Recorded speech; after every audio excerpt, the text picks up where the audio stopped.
Vamos começar esta conversa com agradecimento a Dr. Francisco Moita Flores, o facto de ter aceito esta nossa conversa.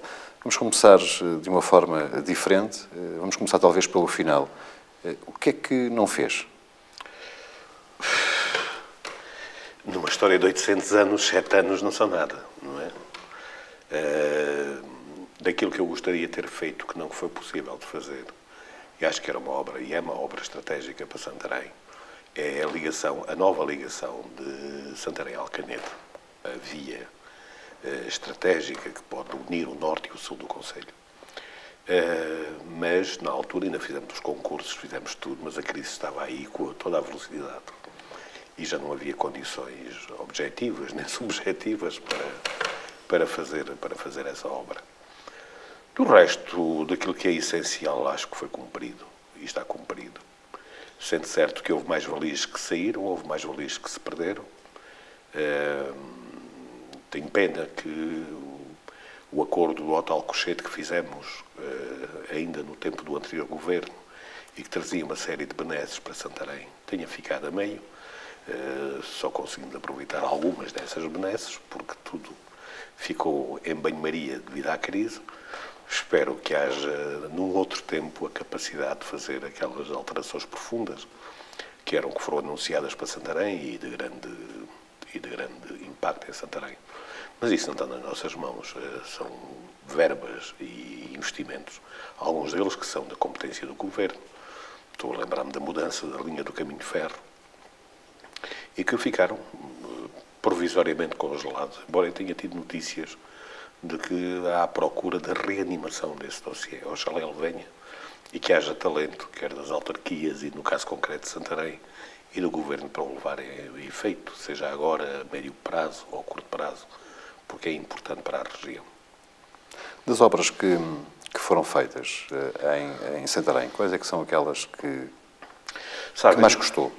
Eu não sei dizer-lhe, porque eu fiz há pouco tempo, pus cá fora, devido ao ruído que se instala sempre. Eu compreendo esse ruído, porque é um ruído que é cruzado por muitos interesses, mas instalou-se o ruído em volta do que se fez e daquilo que não se fez. E eu próprio paguei da minha algibeira um jornal que anda por aí a circular, com um inventário das obras que fizemos ao longo de 7 anos. E é impressionante, porque não tinha, com 8 páginas de jornal, não tinha hipótese de colocar tudo aquilo que foi feito. Mas a quantidade de obras vale muitas vezes pela dimensão, outras vezes pelo valor simbólico. Eu devo dizer que a obra mais importante que vai marcar a história de Santarém foi feita nestes 2 mandatos e que tem a ver com a cobertura de saneamento a todo o concelho de Santarém. Depois da chegada da iluminação pública nos anos 60, 70, depois da chegada da água, ainda no tempo do Presidente Botas, do saudoso Presidente Botas, que foi a chegada das águas limpas, não é? As águas canalizadas.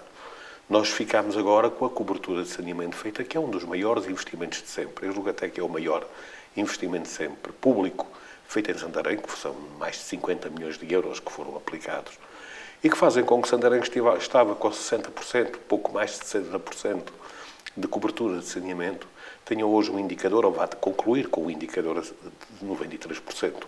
Esta obra é uma obra da história de Santarém e que vai marcar definitivamente a história de Santarém, em termos de indicadores de competitividade, de reconhecimento, enfim, de tudo aquilo que são os equipamentos que mais cedo ou mais tarde esta centralidade vai receber.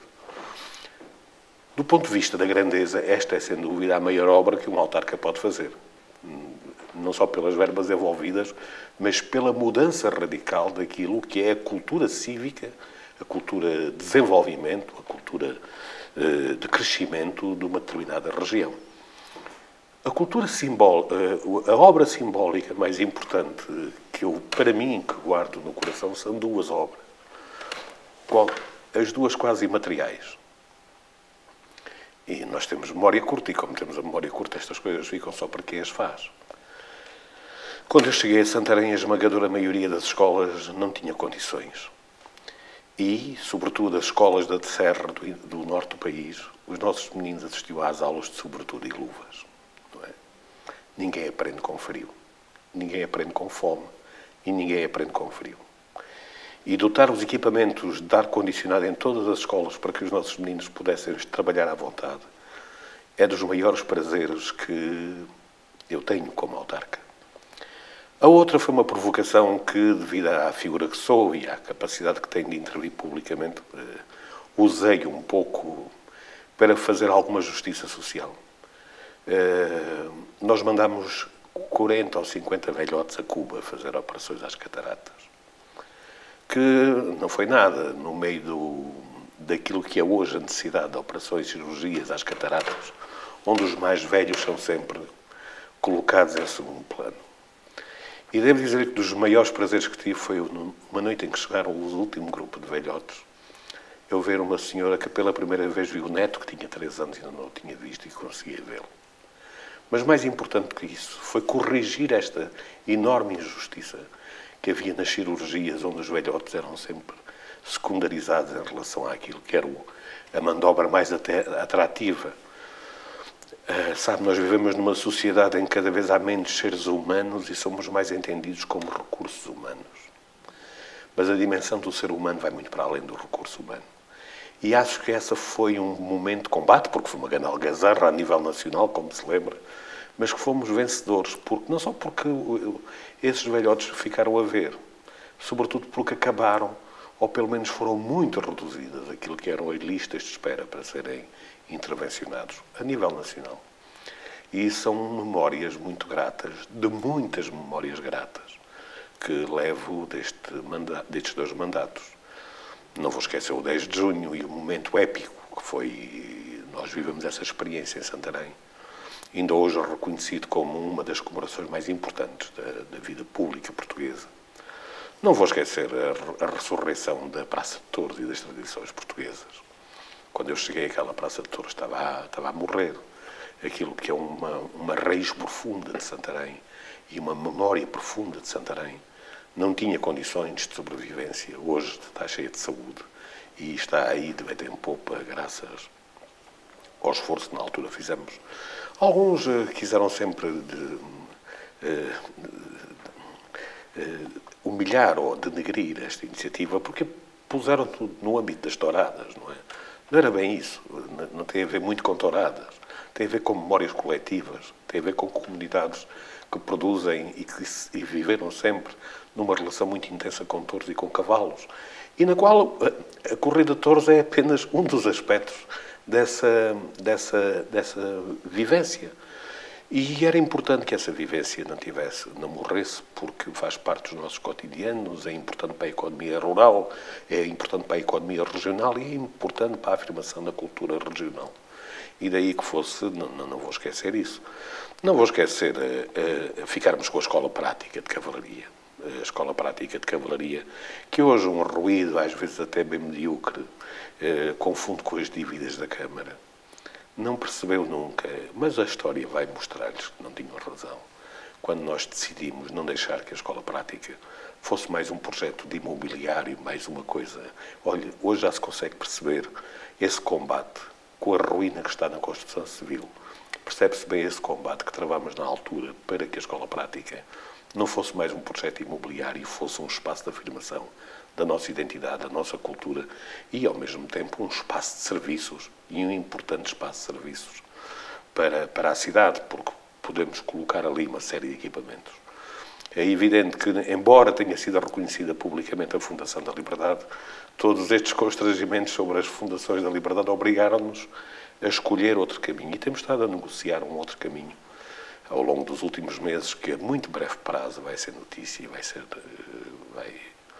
para a requalificação de um equipamento essencial e estratégico para o centro de Santarém. Não posso esquecer os jardins públicos de Santarém. Eu devo dizer que no dia em que tomei posse, no dia 25 de outubro de 2005, deixei o meu carro ali no parque de estacionamento ao pé da Sé e vim a pé com a minha mulher. E nós nesse dia não conseguimos, ela teve medo de atravessar o Jardim da República, porque o Jardim da República já estava cheio de toxicodependentes e estava cheio de prostitutas, não é? Só quem não se lembra desse tempo é que pode esquecer o que foi a grande reforma que fizemos. ao nível do espaço público de Santarém. Foi um dos maiores investimentos, não só afetivo, mas também intelectual, também dedicado à recuperação e à modernização da cidade. E hoje a cidade está lindíssima, não é? No mundo do património, não vou esquecer a requalificação que fizemos no Jardim das Portas do Sol, outro jardim, a criação de mais jardins, como foi o caso do Jardim Salgueiro Maia, o jardim, os passeios públicos e os parques de recreio em São Domingos, os quilómetros que fizemos de ciclovias para as pessoas poderem usufruir da sua cidade e usufruir o espaço público, não viverem enclausuradas. Quando eu cheguei à Câmara, o grande lamento da Câmara era a autoestima em baixo, eram as pessoas fechadas, eram as coisas abandonadas.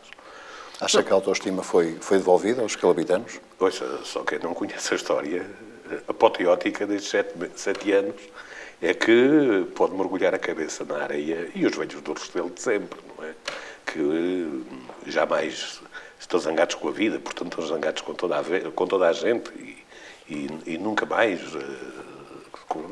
Isso é ruído. A verdade é outra e a verdade é que Santarém ganhou um espaço de visibilidade, de centralidade, de reconhecimento que ímpar, não é? Na história comparada é ímpar, não é?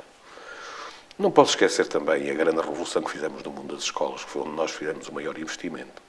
Está em fase de conclusão o terceiro grande centro escolar, fizemos 2. Requalificámos dezenas de escolas, de parques de recreio, de sintéticos, campos sintéticos. Eu devo dizer-lhe quantos em Santarém havia um sintético, que era o da Portela das Padeiras, não havia mais nenhum, não é? Nós hoje temos sintéticos um pouco por todo o lado, não é? E conseguimos democratizar essa prática. Não vou esquecer o prémio Bernardo Santareno e a valorização de Santarém. Santarém serviu, e se quem ficar na Câmara tiver essa intuição, perceberá, como uma das grandes marcas de Santarém. Através de Santareno e do Bernardo Santareno, nós levamos a obra do dramaturgo a várias salas de espetáculo do país. Impusemos uma dinâmica de reconhecimento e de rememoração do maior dramaturgo português do século XX e, por isso mesmo, o maior dramaturgo de Santarém. E com isto tudo, nós fizemos com que Santarém se transformasse no maior arquivo que existe atualmente de peças de teatro contemporâneas. Porque com os prémios Bernardo Santareno fomos acumulando peças de teatro. E temos centenas de peças de teatro. Do teatro contemporâneo não existe em mais nenhuma biblioteca, não existe em mais nenhum sítio um arquivo com o poder daquele que, do ponto de vista do contributo cultural, foi dado a Santarém. Não devo esquecer também aquilo, porque era uma velha aspiração que foi realizada no domínio da cultura, o Conservatório de Música, a requalificação daquele edifício, que hoje serve uma população estudantil de futuros músicos de grande categoria. São belíssimas instalações que substituíram a velha escola de música do Conservatório, não é? Enfim, por todo o lado nós tocamos de uma forma... As nossas estradas, pode haver uma ou outra estrada que não está bem, mas é um hábito perceber como é que está o concelho de Santarém comparando com os concelhos à volta. Nós sabemos pela estrada quando entramos no concelho à volta. Fizemos essa aproximação às juntas de freguesia e às freguesias, às populações. Dinamizámos de uma forma muito intensa esse mercado e esse intercâmbio. E, enfim, foram 7 anos, como disse, uma pinga d'água, uma gota d'água no oceano da história e que teve um contributo, não posso esquecer do Convento de São Francisco e daquilo que foi a requalificação do mais belo espaço, ou um dos mais belos espaços da cidade, que estava completamente destruído. Era um depósito de lixo e que só gente completamente zangada com a vida, frustrada, pode ousar propor deitar abaixo, como já vi escrito aí num folheto qualquer, por aí se publica, e que achei aquilo um insulto àquilo que é a dignidade e a honra de Santarém. De indivíduos que serviram sempre de Santarém para os seus propósitos pessoais e nunca deram o mínimo que fosse para a elevação desta cidade. O Convento de São Francisco, a Rota das Catedrais que está agora, a obra a ser feita no interior da Seve, que vai ser uma obra notável para pôr todo aquele espaço da Sé de Santarém ao serviço da população e que é, de facto, uma obra que vai ter um reconhecimento importante. Há muitas igrejas que recuperamos na Ribeira de Santarém, em Almoster, enfim, um pouco por todo o lado. E, enfim, eu estaria aqui uma noite ou uma tarde a falar consigo de todas as obras que fizemos, que são obras e obras e obras a perder de vista. E por isso mesmo, também dizendo que é preciso isso que se diga, que tudo isto não foi invenção do acaso, isto não foi também uma grande proximidade aos fundos comunitários e à procura de fundos comunitários e combatermos pelos nossos fundos comunitários de uma forma muito intensa e que conseguimos, no essencial, defender e aproveitar.